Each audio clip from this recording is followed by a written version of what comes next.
अब blood grouping में हमने बोला था कि दो मेन रहेंगे, ABO type blood group and RH blood grouping. ABO तो हो गया, अब RH ग्रुपिंग की बात करेंगे। RH क्या होता है? Rhesus factor. ये रीसस मंकीज़ में पाया जाता है और हमारे में जो रीसस फैक्टर है it is identical to that which is found in rhesus monkeys.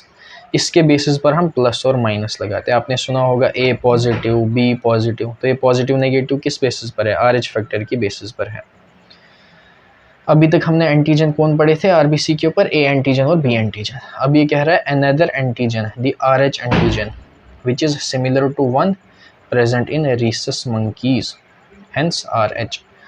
It is also observed on the surface of RBCs of majority of humans. Her human के ऊपर ये नहीं होता है, बट 80% ह्यूमंस वर्ल्ड वाइड और India में तो 90% से ज़्यादा के पास RH एंटीजन होता है। इसलिए ब्लड ग्रुपिंग के ऊपर पॉजिटिव लिखते हैं, जिसके पास नहीं होगा उसको हम नेगेटिव लिखेंगे। जिसके पास RH फैक्टर है वो RH पॉजिटिव हो जाएगा, जिसके पास ये एंटीजन नहीं है वो RH नेगेटिव हो जाएगा। An RH negative blood person, if exposed to RH positive blood, will form specific antibodies against the RH antigens. क्या कह रहा है ये? आओ फिर से डायग्राम से समझते हैं। अभी ये आपका RBC है, ठीक है, इसके ऊपर एक RH एंटीजन लगा है, तो इसका मतलब you are RH positive. Okay, फिर से आपकी क्रश आई, उसके पास कोई भी एंटीजन नहीं है, ठेंगा, शी इज RH नेगेटिव। अब RH हमने क्या कहते हैं, देखो बाकी टाइप के ब्लड ग्रुप्स में हमने बोला था कि जो एंटीजन है उसके खिलाफ एंटीबॉडी नहीं है। आपका ब्लड ग्रुप A है, आपके पास A एंटीजन है, तो A के खिलाफ एंटीबॉडीज़ नहीं है, बट B के खिलाफ एंटीबॉडीज़ है, they are present already by birth. RH वाले केस में क्या है कि मेरा अगर RH नेगेटिव ब्लड है तो मेरे पास RH एंटीजन नहीं है, बट मेरे पास इसके खिलाफ आर्मी अभी नहीं है। मेरे पास इसके खिलाफ आर्मी तब आएगी जब मैं पहले एक बार दुश्मन को देखूंगा, तब वो आर्मी बनेगी। बस ये थोड़ा सा डिफरेंस है RH फैक्टर के केस में। इधर देखो, तभी क्या होगा, आपकी क्रश क्या है? RH नेगेटिव है, आप क्या हो? RH पॉजिटिव हो। आप इसको ब्लड देने के लिए गए, ये RH नेगेटिव थी, इसने कभी भी एंटीजन नहीं देखा है, बट क्योंकि ये RH फैक्टर है तो RH के खिलाफ इसके पास अभी से कोई आर्मी नहीं है। अब जैसे ही आपने इसको ये ब्लड दिया, अपना ब्लड, ये RH पॉजिटिव था, तो इसने देखा पहली बार इस एंटीजन को कि अरे ये कौन बला है, ये तो कोई फॉरेन सब्सटेंस है, ये तो कोई फॉरेन पार्टिकल है, इसके खिलाफ तो लड़ना है। लेकिन अभी आर्मी है नहीं इसके पास, तो इसको देख के अब ये आर्मी प्रिपेयर करेगी बनाना, एंटीबॉडीज़ बनने लगेंगे, विल फॉर्म। बाकी ब्लड ग्रुप्स के केसेस में, बाकी एंटीजन्स में एंटीबॉडीज़ ऑलरेडी प्रेजेंट थी, अब इसने बना ली। पहली बार आपने ब्लड दिया, इसने पहचान लिया कि फॉरेन है, एंटीबॉडीज़ तैयार करी। दूसरी बार अगर आप फिर से हीरो बनने गए, इसको ब्लड दिया, अब यहाँ आर्मी ऑलरेडी रेडी है, तैयार आपके खिलाफ अटैक के लिए, तो वो आपके आर्मीज पर अटैक करेंगे एंड क्लम्पिंग हो जाएगी। इसको हम कहते हैं RH इनकम्पैटिबिलिटी। भले ही ब्लड ग्रुप मैच किया, RH फैक्टर मैच नहीं किया तो इनकम्पैटिबल वाला केस हो जाएगा, गड़बड़ी हो सकती है। इसलिए ब्लड ग्रुप जब मैच करते हैं तो उसके साथ साथ RH ग्रुप भी मैच किया जाता है। वही इसने यहाँ पर कहा था कि RH नेगेटिव वाला ब्लड आपकी क्रश का, if you expose that to RH positive blood, तो क्या नतीजा होगा, यहाँ पर फॉर्मेशन होगी स्पेसिफिक एंटीबॉडीज़ की against the RH antigen. Clear? Therefore, RH वाला ग्रुप भी मैच करना चाहिए ट्रांसफ्यूजन से पहले। एक स्पेशल केस इस इनकम्पैटिबिलिटी का, क्रश वाला तो एग्जांपल है, स्पेशल केस कहाँ होता है, जहाँ पर प्रेगनेंसी में मदर तो RH नेगेटिव है, जो फीटस है वो RH पॉजिटिव है। कैसे हुआ, अगेन जेनेटिक्स में हम डिस्कस करेंगे। हो सकता है फादर RH पॉजिटिव था, मदर नेगेटिव थी, तो बेबी में इक्वल चांसेस थे पॉजिटिव या नेगेटिव होने के, तो बाई चांस बेबी पॉजिटिव हो गया। उस केस में क्या होगा, अब देखो मैं पहले आपको समझाऊंगा फिर एनसीईआरटी पढ़ेंगे। हाँ, ये एक प्लेसेंटा टाइप स्ट्रक्चर बनाएंगे, ये बेबी हो गया, ये मदर हो गई, ठीक है समझने के लिए। ये बीच में प्लेसेंटा हो गया। प्लेसेंटा क्या होता है, ये प्रेगनेंसी में एक ऐसा टिश्यू बनता है जो फीटस को सारा खाना वाना पहुंचाता है और फीटस से जो भी वेस्ट मटेरियल है उससे रिमूव करवाता है। ओके, बेबी इधर RH पॉजिटिव है, मदर RH नेगेटिव है। अब नॉर्मल प्रेगनेंसी में दोनों का ब्लड कांटेक्ट में नहीं आता है, प्लेसेंटा इसको सेपरेट करके रखता है। तो इसका मतलब भले ही बेबी के पास RH पॉजिटिव है, भले ही उसके पास RH एंटीजन है, लेकिन मदर का ब्लड उसको देख ही नहीं पाया, उसने देखा ही नहीं कि ये फॉरेन है, तो उसने एंटीबॉडीज़ नहीं बनाई।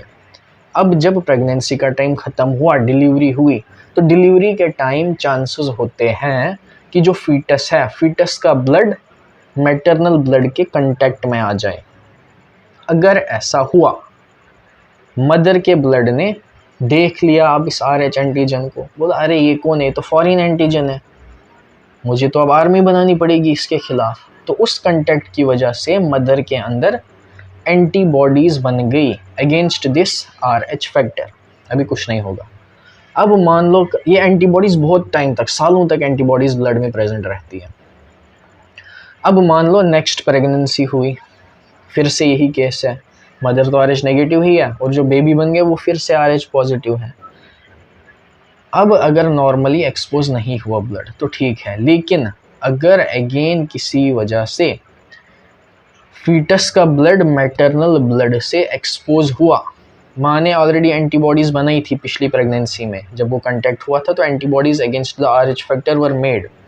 अब यहाँ RH पॉजिटिव ब्लड मदर के ब्लड के साथ कांटेक्ट में आया, तो इधर एंटीजन है, इधर आर्मी तैयार है, तो दोनों के बीच में रिएक्शन हो जाएगी, क्लम्पिंग हो जाएगी।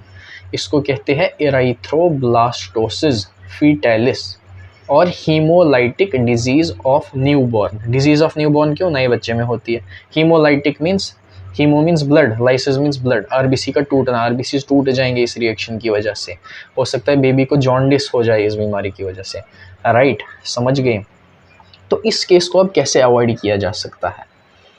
जो पहली प्रेगनेंसी हुई थी, पहली डिलीवरी हुई थी, उसी के टाइम जो कांटेक्ट हुआ था, जब एंटीबॉडीज़ बनी, तो अगर आपको पता है कि बेबी RH पॉजिटिव था, कांटेक्ट हुआ है, मदर में एंटीबॉडीज़ बनी होंगी, तो हम मदर को इंजेक्शन दे देंगे किस चीज़ का, anti-RH एंटीबॉडीज़। देखो इधर पे समझना, ये एंटीजन था, इसके खिलाफ मदर ने एंटीबॉडीज़ बनाई, ठीक है, ये एंटीबॉडी मदर के अंदर है।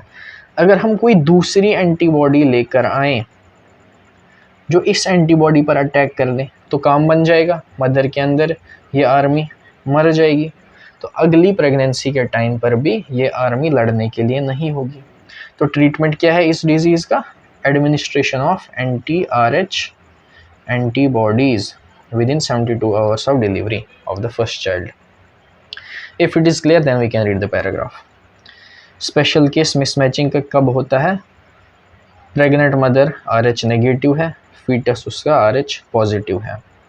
अब फीटस RH पॉजिटिव है तो फीटस में RH एंटीजेंस है, नॉर्मली वो एक्सपोज नहीं होता है मदर के ब्लड के साथ, क्योंकि दोनों का ब्लड वेल सेपरेटेड है प्लेसेंटा के द्वारा।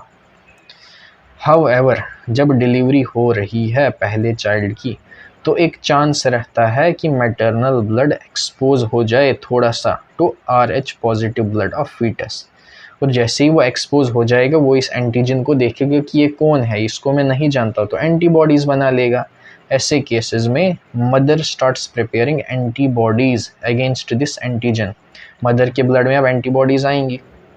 अब नेक्स्ट प्रेगनेंसी में अगर ऐसा ही केस फिर से हुआ, जब एक्सपोजर हो जाएगा फीटस का मदर की तरफ, तो अब मदर ने जो एंटीबॉडीज़ पहले बना के रखी थी वो एंटीबॉडीज़ लीक आउट कर जाएंगी, फीटस के अंदर चली जाएंगी और फीटस के RBCs को डिस्ट्रॉय कर देंगी। एंटीबॉडीज़ में IgG 5 तरीके की एंटीबॉडीज़ होती है, GAMDE ऐसे याद करो, गेम के बीच में ई से पहले डी लगा दो।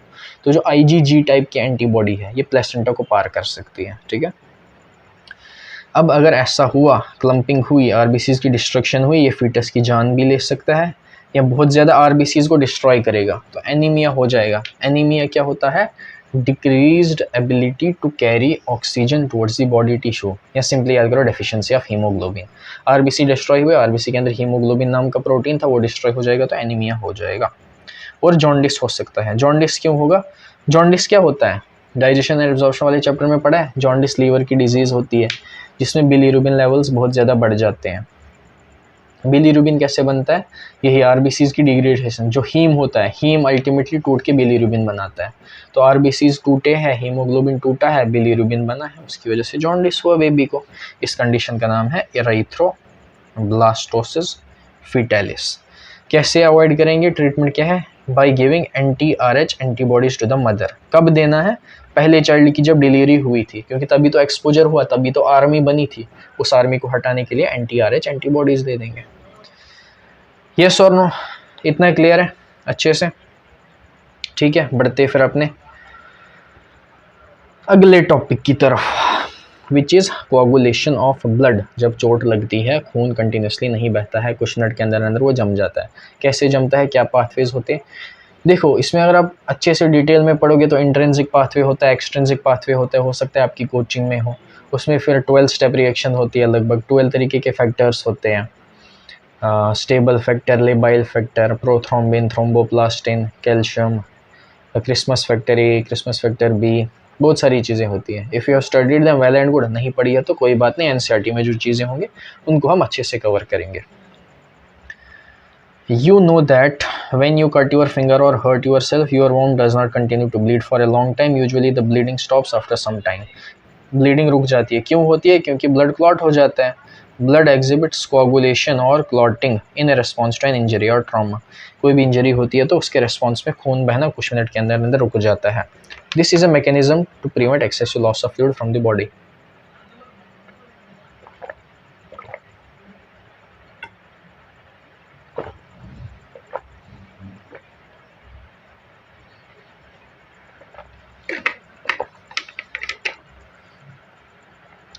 ताकि बॉडी से सारा खून लॉस ना हो जाए, इसलिए ये मैकेनिज्म होता है एक्सेसिव फ्लूइड लॉस को बचाने का। You would have observed a dark reddish brown scum formed at the site of a cut or an injury over a period of time. बन जाता है ना, जैसे ही आपको इंजरी होगी हर दो तीन दिन के बाद फिर देखना एक रेडिश सा ऊपर से कवर चढ़ जाएगा, स्कम बन जाएगा। वो होता है क्या है? बेसिकली पहले प्लेटलेट प्लग बन जाता है, प्राइमरी हीमोस्टैटिक प्लग, फिर उसके बाद सेकेंडरी हीमोस्टैटिक प्लग बन जाता है और अच्छे से फिर क्लॉट बन जाता है, ताकि यहाँ से अब ब्लड लॉस ना हो। इट इज़ ए क्लॉट और कोगुलम, क्लॉट और कोगुलम, विच इज़ फॉर्म्ड मेनली, किस चीज़ का बना है वो? Network of threads of fibrin. Fibrinogen protein पढ़ा था प्लाज्मा की कंपोजिशन में, 6 से 8% प्रोटीन्स थे, एल्ब्यूमिन, फिब्रिनोजन एंड ग्लोब्यूलिन्स। तो फिब्रिनोजन इनएक्टिव होता है, लेकिन जब ट्रॉमा हुआ तो वो फिब्रिन में बदलता है। फिब्रिन के धागे ही क्लॉट कर लेते हैं, उस ट्रॉमा वाली जगह को सील कर लेते हैं। उस फिब्रिन की वजह से जो मैश बना, जो जाली बनी, अब उसमें जो ब्लड के डेड एलिमेंट्स है, कोई आरबीसी मर गया, कोई डब्ल्यूबीसी मर गया, कोई प्लेटलेट है, तो वो उस नेटवर्क में फंस जाएंगे। इट इज़ लाइक दिस, ऐसे फिब्रिन का मैशवर्क बना। ठीक है, अब इस मैशवर्क में डेड सेल्स हैं, डेड आरबीसी है वो फंस गए, डेड वाइट ब्लड सेल्स हैं, डेड प्लेटलेट्स हैं, तो वो सब आकर इसमें बैठ गए। स्पेस क्लोज कर ली तो ब्लड लॉस रुक जाता है। As simple as that, in which dead and damaged formed elements of blood are trapped. Fibrins are formed. Fibrin कैसे बनता है? By the conversion of inactive fibrinogen in the plasma by the enzyme thrombin. क्या reaction होती है? Fibrinogen से fibrin बन रहा है with the help of enzyme thrombin. ये थ्रोम्बिन कहाँ होता है, कैसे बनता है? Thrombin in turn is formed from another inactive substance present in the plasma called as prothrombin. तो थ्रोम्बिन बनता है प्रोथ्रोम्बिन से। ये थ्रोम्बिन इधर काम करेगा। थ्रोम्बिन कहाँ से बना? Pro means inactive form. Prothrombin कहाँ से आता होगा वो देखते हैं। एन एंजाइम कॉम्प्लेक्स, ध्यान रखना एंजाइम नहीं कहा है, एंजाइम कॉम्प्लेक्स मीन्स बहुत सारे enzymes. Thrombokinase is required for this reaction. इसका मतलब प्रोथ्रोम्बिन से थ्रोम्बिन के कन्वर्जन में वी रिक्वायर थ्रोम्बोकाइनेज। थ्रोम्बोकाइनेज, तो थ्रोम्बोकाइनेज की वजह से प्रोथ्रोम्बिन थ्रोम्बिन में बदलता है। थ्रोम्बिन क्या करता है? फिब्रिनोजन को फिब्रिन बनाता है। ठीक है, ये सॉल्यूबल होता है फिब्रिनोजन और फिब्रिन इनसॉल्यूबल होता है। This complex is formed by A series of reactions. Her reaction दूसरे से लिंक है एक एंजाइम की वजह से, तो इसको हम कहते हैं कैस्केड ऑफ रिएक्शंस। एक रिएक्शन, बहुत सारी रिएक्शंस की बाढ़ आ गई, एकदम से रिएक्शंस हो रही है, involving A number of factors. मैंने कहा ऑलमोस्ट 12-13 फैक्टर्स इन्वॉल्व होते हैं। ये सारे फैक्टर प्लाज्मा में प्रेजेंट है इनएक्टिव स्टेट में। जब कोई ट्रॉमा होता है, कोई चोट लगती है, तो प्लेटलेट्स स्टिमुलेट हो जाते हैं ब्लड में, और प्लेटलेट्स के अंदर हमने पढ़ा था कोगुलेशन फैक्टर्स होते हैं। प्लेटलेट की स्टिमुलेशन हुई, कोगुलेशन फैक्टर जो भी थे वो सारे रिलीज हो गए प्लाज्मा के अंदर, और उन्होंने इस क्लॉटिंग फैक्टर, क्लॉटिंग मैकेनिज्म को एक्टिवेट कर दिया। Certain factors released by the tissue at the site of injury, they can also initiate coagulation. अभी तक हमने क्या पढ़ा, जो भी चीज़ें आ रही थी, thrombokinase, prothrombin, thrombin, fibrinogen, fibrin, ये सारी चीज़ें प्लाज्मा में प्रेजेंट थी। अब अगर यहाँ पर चोट लगी मुझे, तो इस टिश्यू से भी कुछ चीज़ आ सकती है जो कोगुलेशन में हेल्प करेगी।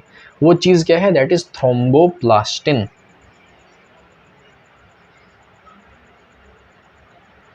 आप ऐसे समझ सकते हो कि थ्रोम्बोकाइनेज ने जो प्लाज्मा में रोल प्ले किया कोगुलेशन का, वही टिश्यू लेवल पर थ्रोम्बोप्लास्टिन करता है।